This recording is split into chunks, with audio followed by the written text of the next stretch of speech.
Drama serial फासले की आने वाली एपिसोड में आप देखने जा रहे हैं कि आदिल ज़ावियार से कहता है कि तुम ये क्या बेवकूफ़ी कर रहे हो ज़ावियार, तुम्हें जाकर एनी से अपनी मोहब्बत का इजहार करना चाहिए। इस तरह हाथ पर हाथ रखकर बैठने से कुछ नहीं होने वाला। अगर हम सबूतों का इंतज़ार करते रहेंगे तो बहुत देर हो जाएगी, और अगर एनी की शादी उस फैज़ी से हो गई तो तुम सारी ज़िंदगी पछताते रहोगे। तो ये सुनते साथ ही ज़ावियार कहता है कि पहले भी उसने मेरी मोहब्बत को ठुकरा दिया था, इसीलिए मैं हरगिज़ ये नहीं करूँगा। मैं बस चाहता हूँ कि वो किसी गलत इंसान से शादी ना करे। मैं इसीलिए उसे इस शादी से रोकने की कोशिश कर रहा हूँ, और वो सबूतों के बगैर कभी भी नहीं हो सकता। वो इस तरह इस शादी से इनकार हरगिज़ नहीं करेगी, और वो भी आज शादी के मौके पर तो बिल्कुल भी नहीं। तो ये सुनते साथ ही आदिल कहता है कि मैं तो तुम्हें बहुत अक्लमंद समझता था, मगर यहाँ तुमने बहुत बड़ी बेवकूफ़ी कर रहे हो।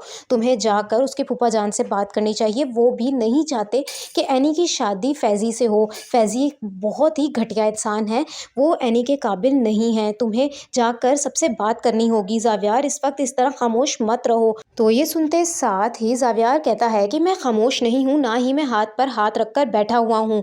तुम्हें क्या हो गया आदिल? तुम जानते हो कि मैं क्या कुछ कर रहा हूँ। अगर सबूतों के बिना पर मैं सबके सामने कोई बात रखूँगा तो उस बात की कोई वैल्यू भी होगी। अगर इस तरह बिना किसी सबूत के जाकर मैं बोलता रहूँगा तो किसी पर भी मेरी बात का कोई असर नहीं होने वाला।